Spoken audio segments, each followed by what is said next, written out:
You call this food for a family gathering? With just one bite of the dish, Thomas flipped the plate over on the table, his angry voice echoing throughout the room. All the relatives gathered looked at him in shock. I've never seen anyone toss food on the floor before. I'm sure they all felt the same way. Hey, what's your problem? It's your fault for making such terrible food. You're a stay-at-home wife and you serve this on such an occasion? Who'd eat this crap? Thomas snickered. I looked at him with pity and retorted. I didn't make it, you know? What? Thomas's dumbfounded voice filled the room. Now's my chance. The perfect opportunity.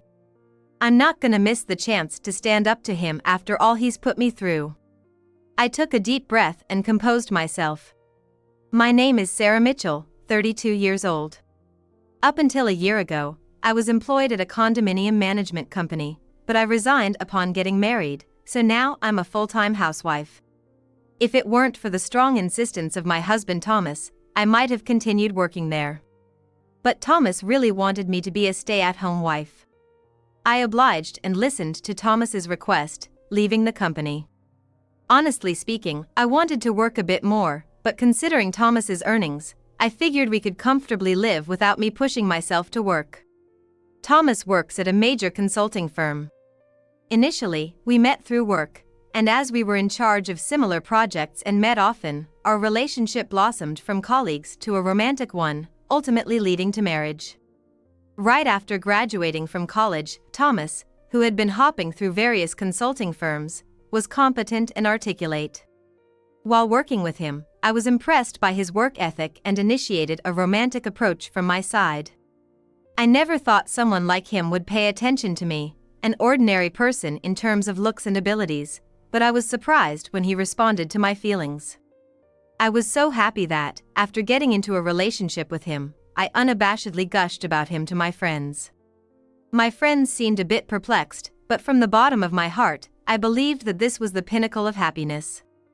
Even when we decided to get married just over a year into our relationship, I was totally walking on air, all giddy and joyous. Little did I know what kind of misfortune was awaiting me. Listen, I'm busy with work on weekdays, so I'm gonna come home only on weekends. Sorry, but please be okay with that. On the day that we had our wedding ceremony, he casually mentioned this right after we came back home. I, who thought that a happy married life was about to begin, was utterly shocked by this unignorable statement.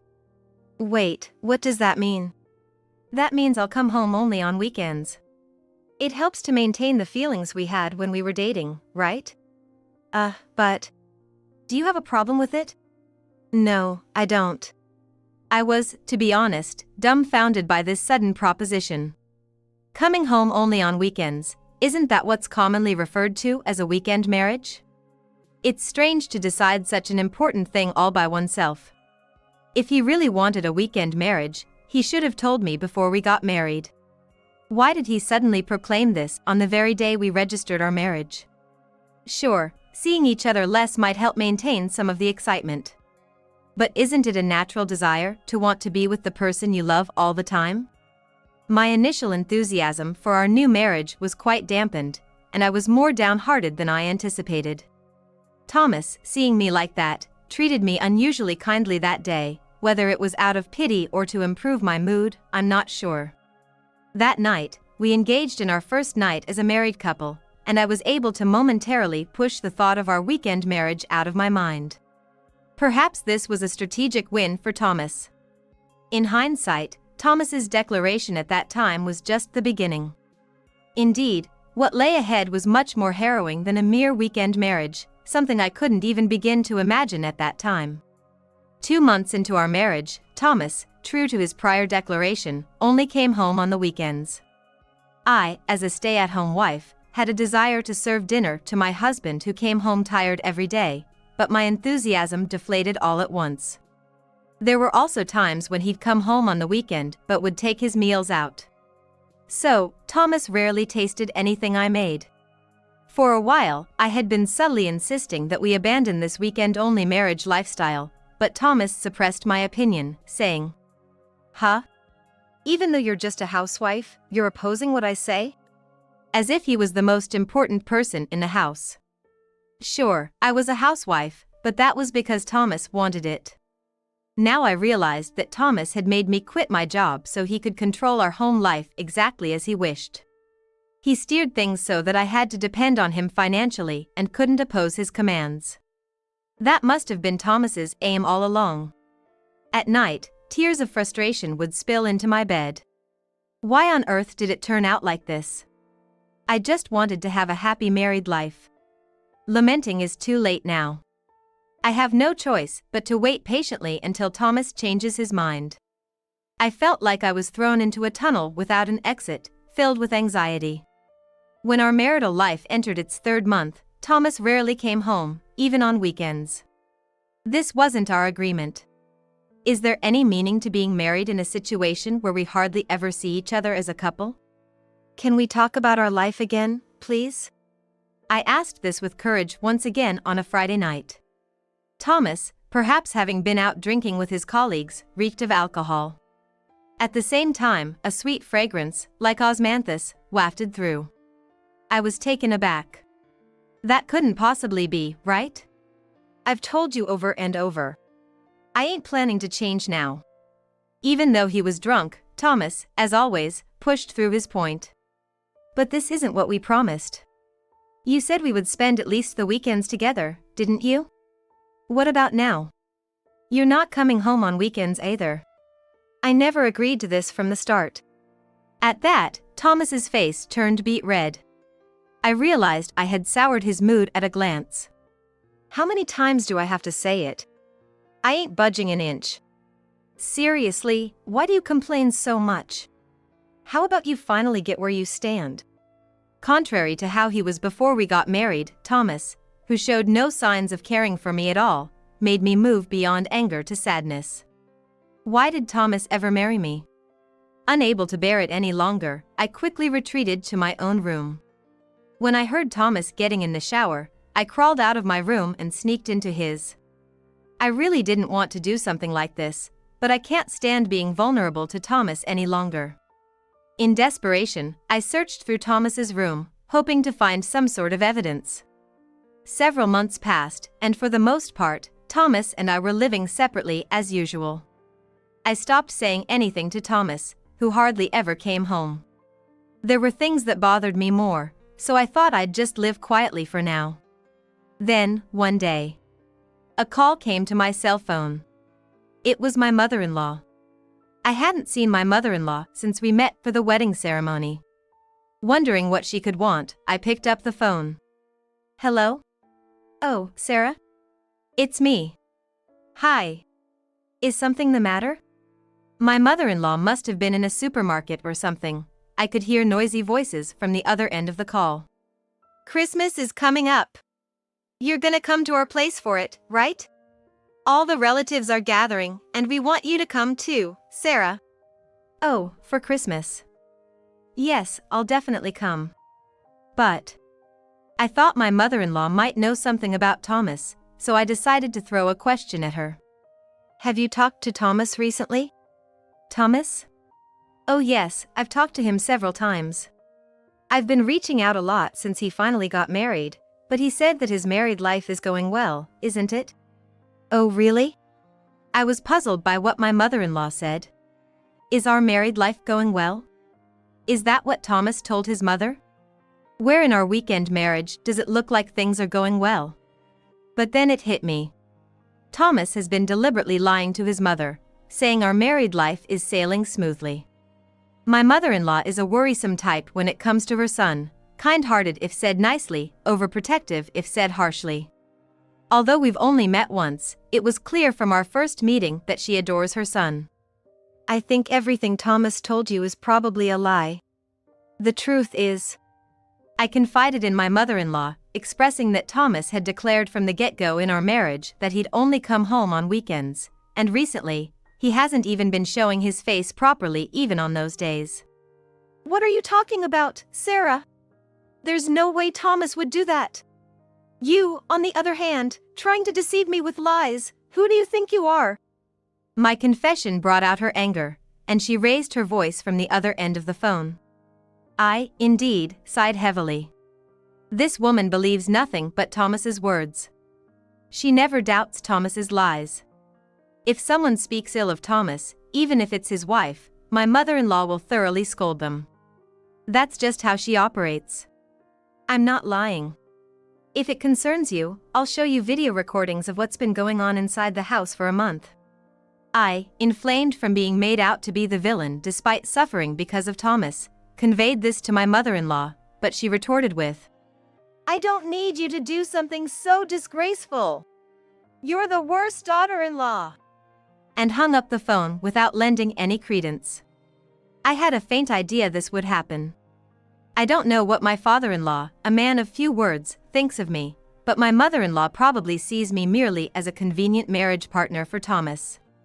Knowing this, I started to feel tired of continuing this married life with Thomas as it is, and hence, I began to enact a plan I had been contemplating for a while. The execution day was the day when the relatives would gather at my in-laws' home. I don't know how it'll go, but I'll do as much as I can. Quietly, in my heart, my fighting spirit was ablaze. On Christmas Day, and as promised, I headed to Thomas's parents' house with him. When leaving the house, I contacted a certain individual. Thomas, oblivious to everything, grumbled, Ugh, going to my parents is such a drag. As he sluggishly prepared to leave. Upon arriving at my in-laws' house, Thomas's parents, his uncle and aunt, and their kids were gathered. Moreover, a woman, presumably a housemaid, was preparing food in the kitchen. The housemaid, wearing glasses and a mask, naturally did not engage in our conversation and was steadily working. Since there were so many people, I couldn't keep track of who was who in my mind. Oh, Sarah, welcome. My mother-in-law, perhaps having entirely lost faith in me due to the last phone call incident, verbally expressed a welcoming gesture, but her eyes did not smile in the slightest. Forcing a smile, I lifted my stiff cheeks and crafted a smile. Merry Christmas. From then on, there were no direct conversations exchanged with my mother-in-law and meal preparations proceeded. I also stood in the kitchen and prepared various things. My father-in-law, as ever reticent, sat on the sofa reading the newspaper. Once the meal preparations were done and I finished setting the table, everyone began eating on their own. Next to me, Thomas picking up a plate with stew came into view. It was when I also reached for the meal. You call this food for a family gathering? With a crash, the ceramic hit the floor, making a dull sound, and everyone's shoulders jerked in surprise. With just one bite of the dish, Thomas flipped the plate over on the table, his angry voice echoing throughout the room. All the relatives gathered looked at him in shock. I've never seen anyone toss food on the floor before. I'm sure they all felt the same way. Hey, what's your problem? It's your fault for making such terrible food. You're a stay-at-home wife and you serve this on such an occasion? Who'd eat this crap? Thomas snickered. I looked at him with pity and retorted. I didn't make it, you know? What? Thomas's dumbfounded voice filled the room. Now's my chance. The perfect opportunity. I'm not gonna miss the chance to stand up to him after all he's put me through. I took a deep breath and composed myself. What are you talking about? You were in the kitchen preparing the meal just now, weren't you? Thomas scoffs through his nose, looking at me with a face that says he doesn't understand what I'm talking about. Sure, I was. But the housekeeper was there too, right? I was just setting the table. The housekeeper made the meal. Right? I directed my gaze toward the housekeeper, who should have been resting in the back room. The relatives all gasp upon seeing the housekeeper, who had somehow appeared from within. Yes, that's correct. See? By the way, this housekeeper is someone I hired. Let me introduce her. It's my mother. The housekeeper, no, my mother removed the glasses and mask she had been wearing. Seeing her face, Thomas and my parents-in-law gasped in surprise. My parents-in-law and Thomas, of course, know my mother's face, so they must be shocked to see her here. Weren't you the housekeeper Thomas hired? I didn't know. There's no way I'd arrange that. It seems that my mother-in-law thought Thomas had called the housekeeper, and she's shivering. Thomas, you know about my mother's work, right? She works at a restaurant, making delicious meals every day. But today, she made it lightly flavored for us. I wonder why you thought I made the meal. That's because you were in the kitchen until just now, weren't you? Thomas, perhaps irritated by my question, raises his voice in anger. Indeed, it might be natural to think that I, who had been standing in the kitchen, made the meal with my mother, if viewed objectively. But Thomas, who hardly ever eats my cooking, doesn't know. The dishes I make are not lightly flavored like the meal my mother made for us today. They often have a strong taste. I prefer richer flavors, so I tend to use plenty of salt and spice. But that's true too. However, the main reason is that you've hardly ever eaten my cooking. That's... What do you mean? Everyone present, except for Thomas, widens their eyes, not understanding the situation. Thomas, his face turning pale, freezes on the spot. I've decided to spill all his insincerities here and now. Thomas declared on the day we registered our marriage that he wouldn't come home on weekdays. That we would only spend weekends together. It's what's known as a weekend marriage. He never mentioned such a thing before we got married. I was shocked. I couldn't agree to it, but even if I opposed or tried to discuss it, he was adamant, saying you, a full-time housewife, don't defy me, and he wouldn't listen to my opinions at all. As the truth about our marital life is revealed one after another, Thomas's relatives look shocked. Among them, my mother-in-law, in particular, barks with a face that says, "Not that lie again! There's no way! You're still saying that? I've always received reports from Thomas that he and Sarah are living happily together. Please don't say such embarrassing things in front of the relatives." Seeing my mother-in-law, who defends her son to the end and shows a demon-like expression on behalf of Thomas, I sighed. It's about time. It might be the time to tell that. It was when I, alone, made a decision and clenched my fists tightly. "Thomas? Are you there?" An unknown female voice comes from the entrance, causing all Thomas's relatives to shudder. As one of his relatives asks, "What's up?" simultaneously, the living room door opens, and a woman peeks her head inside. Wearing a short skirt, with bright red nails, and shiny hair, she appears to be in her early 20s. After scanning the many people in the living room, she opens her eyes wide and lets out a dumbfounded, "Huh? Thomas? What's going on here?" The woman, who calls Thomas with a sultry voice, looks around multiple times, bewildered. Everyone but me couldn't understand the situation. "Mary! Why are you here?" Thomas's mistress, Mary, cocked her head in an increasingly confused manner at his shock. "Why? Didn't you invite me? You said you wanted to introduce me to your family, so asked me to come." Huh? When did I ever say that? 2 weeks ago. When the woman shows the screen of her message exchange with Thomas, he gasped. "I never sent this." What? Then who did? With the two quarreling vehemently before me, I took a step forward. "Nice to meet you, I'm Thomas's wife. I'm the one who invited you here today." I apologized to Thomas, but I took the liberty of sending the message. Huh? Both simultaneously dropped their jaws. Yes. In fact, since the day I received the Christmas invitation call from my mother-in-law, I had been aiming for the moment to strike back at Thomas. And 2 weeks ago, while Thomas sneaked into the bath after coming home late at night, I quietly slipped out of the bedroom and grabbed his smartphone.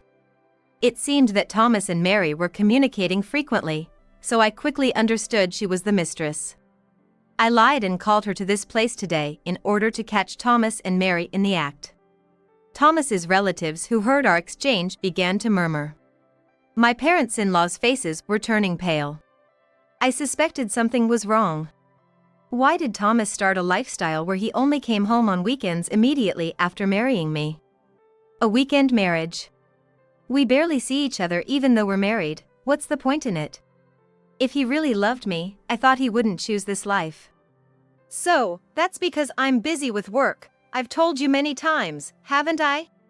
Thomas still trying to resist at this point. Exasperated, I let out a long sigh. Work? Yes, I believed that story at first too. But the scent of perfume from you when you came home at night. I had my suspicions and hired a detective. Huh? Wait, detective, what the hell? Thomas trembled abruptly. I took out the infidelity investigation report from the detective agency I had in my bag and shoved it in front of Thomas and the woman. Suspecting Thomas's infidelity, I had requested an investigation from the detective agency a while ago. Evidence of infidelity was found quite quickly, and thus I was able to obtain a large amount of proof. Your relationship began 5 years ago. At that time, Mary was only 15. You picked her up downtown and started dating. But of course, you couldn't marry a child like Mary. Also, Mary is working as a bottle girl now. So you doubt your parents would approve. But, feeling the pressure from your parents to get married soon, you settled for a safe choice like me. After the marriage stopped the nagging from your parents, you continued to see Mary calmly. Eventually planning to divorce me due to busy work and then marry Mary. That's the gist of it, isn't it? I connected the information obtained from the detective agency report and the content understood through messages between Thomas and Mary, exposing their deceit. What are you saying? Thomas would never. My mother-in-law, trying to take Thomas's side, couldn't vehemently argue anymore before the presented evidence, sagging her shoulders in defeat. Thomas and Mary, shaking, looked at each other in fear. Eventually, Thomas spoke. Hey, you, that's low. You use this tactic to degrade us. What you're doing is filthy. At those words, I felt an anger so intense my veins felt like they'd burst and I screamed. Low? What are you talking about? The low one here is you who didn't come home right after we got married, isn't it? You got close to me while having someone else used me and put yourself on a pedestal blaming me? You were waiting for me to get fed up and conveniently bring up divorce myself, weren't you? But too bad for you. Of course, we're getting a divorce. And we took an equal share of marriage expenses, right? Pay back it to me. I looked between Thomas and the woman, glaring at them with the scariest face I'd ever made. Please. Forgive me. I was wrong. So overlook the repayment. I glared again at the two begging for permission and shouted. Just get out, now. Thomas and the woman, upon hearing my scream, finally fled the house with shrieks. My apologies to everyone for causing a scene. I composed myself and stepped back, sighs leaking from among Thomas's relatives. Everyone was likely at a loss for words, appalled at Thomas's actions. Sarah. I don't know what to say. My mother-in-law, who had believed Thomas and had spoken ill of me, lowered her head awkwardly. My mother and I, having pretended to be maids, left my in-laws' home behind.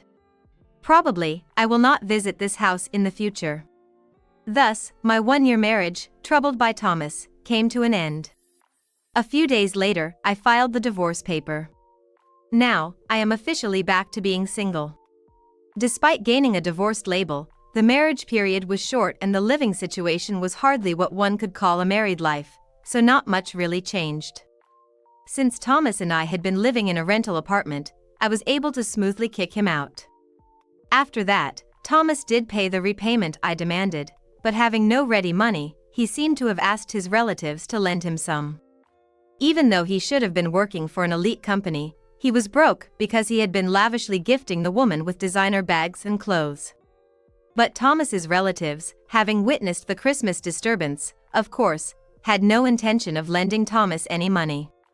He apparently took a loan from a bank reluctantly. As the two of them were broke, their marriage was inevitably postponed. At the very least, until Thomas repays the debt he's carrying, they shouldn't get married. That's what the parents of both folks seem to be saying in unison. It's likely that my parents-in-law are just fed up with being dragged into troublesome matters. Let him struggle to pay back his debts all he wants. Compared to the year of suffering I endured, just earning money to pay back is easy, or so I thought, as though it was someone else's problem. On the other hand, I've rejoined the condominium management company I used to work for, and am now enjoying my job.